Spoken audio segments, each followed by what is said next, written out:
The Right Honorable Speaker, the Deputy President of the Senate, the Deputy Speaker, very distinguished and honorable leaders of the National Assembly, distinguished senators, my colleagues, members of the House of Representatives here present, very distinguished Nigerians, our Chief Commissioner and other commissioners present, distinguished ladies and gentlemen of the press. Let me,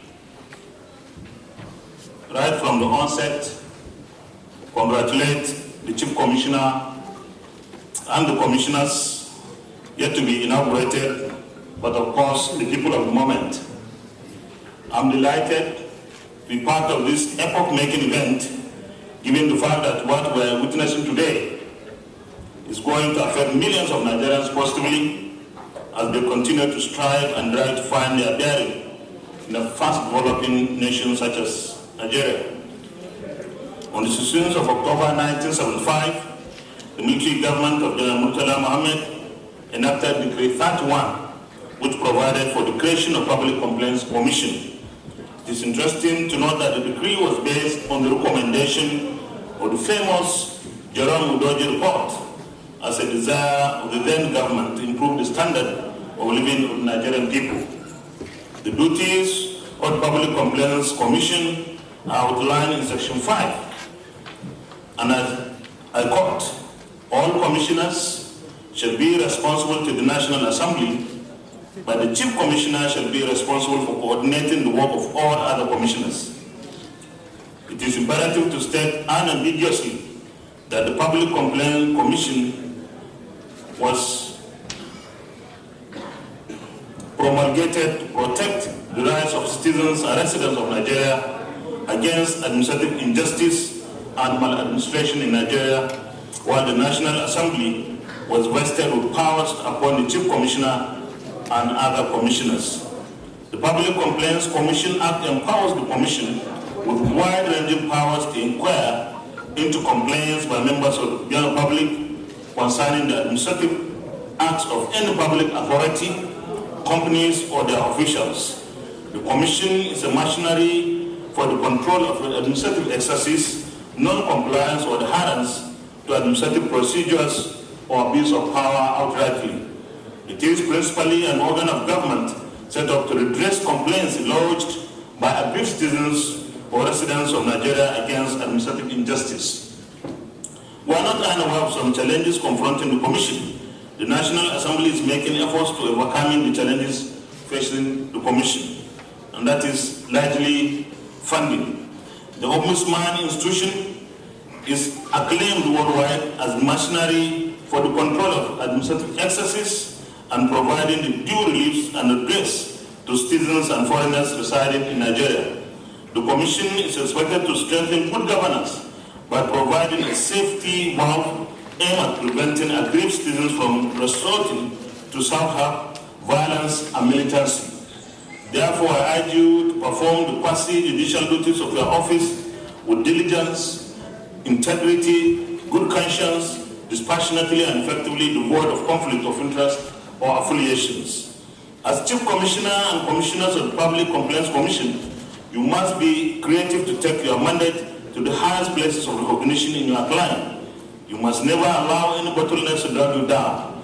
Essentially, you must be able to keep a permanent training program afloat for the benefit of staff, investigative activities to boost on-the-job performance. The appointment of a Chief Commissioner and other commissioners of the 36 states and the FCT is deliberate and in line with country's federal government structure, thereby bringing good governance to the grassroots level of all states of the Federation. Therefore, you are unequivocally required to be present in your states of appointment to discharge your official duties at all times. We must not run away from the excruciating fact that millions of Nigerians face challenges in getting their rights at their workplaces across the country.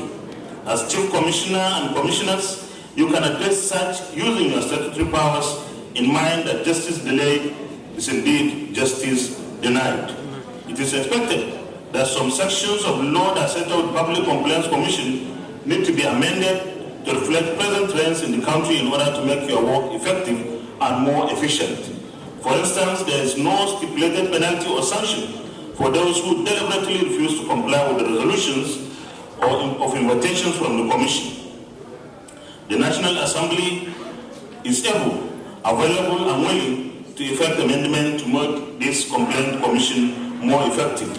You will agree with me that millions of Nigerians are still ignorant about the workings, powers, and existence of the Public Complaints Commission. You therefore need to immediately embark on rigorous media campaigns to enlighten the public about your activities. Adequate publicity should therefore be a cornerstone of your work in your various states. You must always endeavor to create a robust and dynamic synergy between the Public Complaints Commission and the National Assembly in order to achieve the statutory mandate of the Commission and ultimately to put lasting smiles on the faces of millions of aggrieved Nigerians who must be ultimate and ready beneficiaries of our still nascent representative democracy. And that's why the National Assembly is here. And let me take this opportunity to speak to something that is very current. The National Assembly is embarking on the amendment of the Electoral Act probably by next week or within the next 2 weeks. It is very important that those who feel very strongly about any amendment that they think should be effected in the Electoral Act should contact or talk to their members of the House of Representatives as well as the single senators. I want to state categorically clear here that presiding officers are not the ones to determine what is carried or what is not. So it is very important that in the same fashion, the same way, the Public Complaints Commission is utilized properly by the general public. You must always, when Maya Angelou, the celebrated American memorist and civil rights activist, said, "My mission in life," and I quote, "My mission in life is not merely to survive, but to thrive and to do so with some passions, some compassion, some humor, and some style." End of quote. I want to believe that the lady had the Chief Commissioner and other commissioners of the Commission in mind. I urge you to be focused on your duties as Public Complaints Commissioners. Congratulations on your inauguration and best of luck. I will do the inauguration today immediately to ensure that you hit the ground running in your various states, and of course the Chief Commissioner will be at the helm of affairs immediately to ensure that Nigerians are able to take advantage and the opportunities that this PCC provides. Thank you very much. God bless the federal government. Our brothers, let service to the public above selfish interests.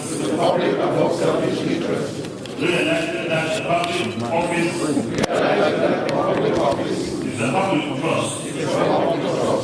Our brothers perform official duties diligently and efficiently, and will not engage or be involved in any activity in conflict either directly or indirectly with this pledge. I will, in the performance of my official duties, eschew and enforce corruption, and will also not corrupt others, or aid or abet corruption in any of its facets, in and outside the public service. I will always follow the path of justice, honesty, and concord amongst all the people of Nigeria. In all I do. So help me God. Congratulations to all of you, honorable commissioners. Thank you very much, and congratulations once more. About seeking for justice. So it's a tool for me to do more than I was doing, but this time around more official. Thank you.